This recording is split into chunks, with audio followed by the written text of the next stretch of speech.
morning again. Good morning. I don't know about you, but a morning like this one is one where I could really use some church. When you look out at the events of the last week in the world, and the world's always a tough place, and there's always a lot of suffering going on, but we've had some particularly traumatic things happen. So when life is robbed from so many good people on that plane the way that it was, it makes me really need some church. And when we see the conflict in Gaza, it makes me really need some church. And what it is isn't trying to hide away and have some sort of sanctuary. It's really about the sacrament, I call it, of community, to be able to come together with other people and affirm the good, affirm humanity, as opposed to the events that may be disaffirming it out there. So it becomes a real powerful thing to me. So I just want to let you know that I'm really thankful that I'm here today to affirm community with everyone here. In religious science, we believe in Christ. We don't emphasize the idea of an individual who saves us from any sort of damnation, because we believe that we as human beings bring damnation simply upon ourselves and our own lives. But what we do believe in is a consciousness that is redemptive, in that it can redeem us from any understanding that we are damned, or someone else should be damned, or judged, or mistreated. It's a consciousness that we believe is something that we all share in. So we don't emphasize it being an individual, but as an ever-present reality. We love that term Emmanuel, which is mentioned in the Gospels, or God with us. Or we like the term the living Spirit, which speaks to an idea of a Christ energy or a God or Spirit energy that isn't in the past, but is something that is ever present, ever available, if we're willing to turn to it, be conscious of it, and utilize it in our lives. Jesus referred to it as the mustard seed.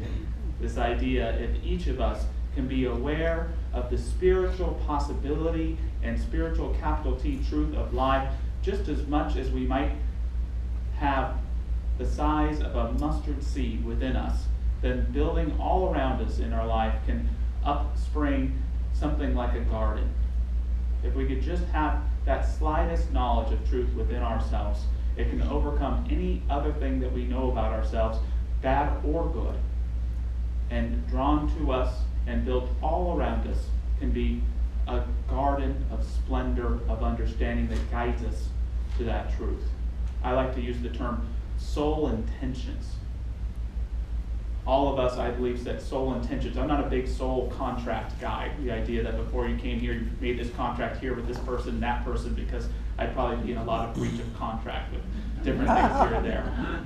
But I like the idea that when I was very young, that I set forth to know certain truths about myself, and that, too, people who really loved and knew the truth of me set and sowed seeds for me also. For me, it's about love and connection. It's about creating harmony and community. It's about uplifting and deepening relationships. It's about being a presence for greater peace and harmony in the world.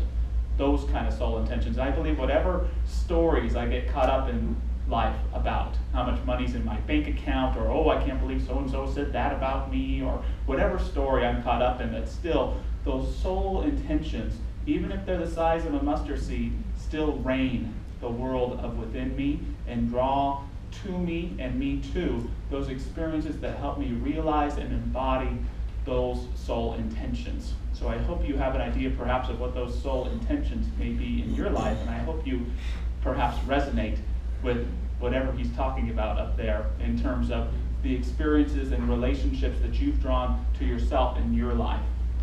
So all this month we've been talking about first cause, the idea of living in first cause, and I want to talk today about this idea of the living Spirit and how we live in alignment with God with us in our lives. and one of the simplest practices I have is just to ask myself certain key questions that help put me in alignment with what I know to be most true deep within myself, even when it's covered up by muck and misunderstandings in the world. The simplest, but perhaps at times the most profound question I can ever ask myself: what do I want?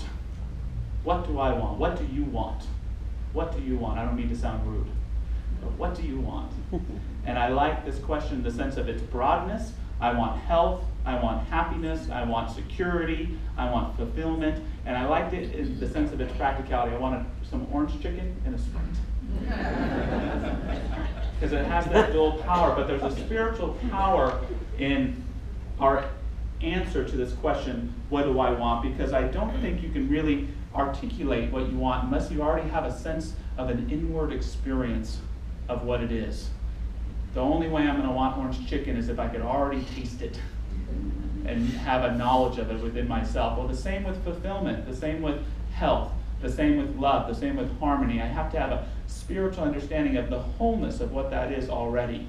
I've always appreciated the Portuguese word sadache, which can be interpreted to mean longing, but not from an emptiness or a void that needs to be filled, but longing from a fullness, from a desire to express. So for me, when I'm answering that question, what do I want for myself? It really means, what do I want to express or fulfill within myself in my outer experience in the world around me? Another important question for me to ask myself is, what do I care about? Or to be more precise, what am I caring about? Because I notice more so than anything else in my life, there could be a conflict here. If you ask me what I care about, I'm going to tell you it's my family, and it's happiness, and it's good health, and it's having fun. But if you ask me what I'm caring about, it might be a measly problem, how hot it is outside. Again, a question perhaps about the bank account, or worry about mortality, or whatever it may be. Sometimes I can be incongruent between what I say and believe that I care about and what I'm actually spending my time and attention giving in my life. So reaffirming and reasserting my answer to this question can help me live in greater harmony and alignment with the living spirit within me. One of my favorite meditative practices when it comes to getting back to first cause, living with the truth of my being, is just to take some time to really get out all my definitions of what is in my life. I will say, God is, and I'll just lay it all out, whatever's up for me. I'll say sometimes God doesn't exist. God is love, God is, I don't know, God is confusing, God is mysterious, whatever it is, I'll just let it all out. And then I'll say, life is. And I'll let it all out. Life is hard, life is suffering, life is fun, life is whole. It doesn't matter if it's positive or negative, just when there's a lot going on, you just let it all out. And then I'll say, I am. And there's usually a ton of stuff there. I'm not good enough, I'm a wonderful person, I'm not very good looking, I'm really spectacular. There's always that, always within us, there's a lot of layers of I am stuff going on. So what I like to do is just to get it all out, and then I take some deep breaths and I just stay with the statements themselves. So I'll just say, God is, and that's it. Life is, and that's it. I am, and that's it. And I'll say that over and over and over again until I believe it, until I'm cleared. God is, life is, I am. God is, life is, I am. God is, life is, I am. Until, not that the slate is cleaned or the chalkboard is fully erased, but that I'm back to the original intention of my being. Why I really want to live, why I really want to be here, what I really want to do. And then I can allow these major things or parts of my life to be redefined. I can go back into the fray or back into the world again. Another, and perhaps to me, the most important and powerful question I ever ask in my life is, how can I best love? Or more precisely, how can I best love right now? And I don't mean in a fluffy, sweet, perfumey kind of way. I mean, how can I best love my partner right now? How can I best love my child right now? How can I best love my church right now? How can I best love myself right now? How can I best love this person who's pissing me off right now? How can it gets deeper too. How can I best love these families who are grieving over losing their loved ones in a horrible incident in the Ukraine? How can I love Israelis? How can I love Palestinians? How can I love anything right now? And it's been a very important and powerful question in my life, because what it's forced me to do is to confront when I'm full of it. When I'm in an argument, sometimes it's lasted decades with somebody. Maybe someone that I love and care about, but maybe I'm always fighting with them. There's all this stuff I'm holding on to, and if I stop and I ask that question, it becomes really hard to listen to the answer. How can I best love this person right now? Well, it means I have to drop the story.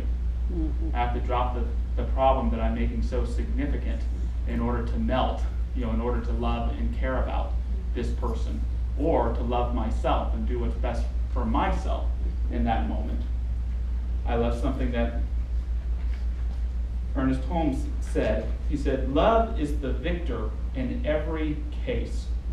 Love breaks down the iron bars of thought, shatters the vases of material belief, severs the chain of bondage which thought has imposed, and sets the captive free." Love sets the captive free. And it's fun too. How can I love so-and-so? I can give them a call. I can give them a present, even though it's not their birthday.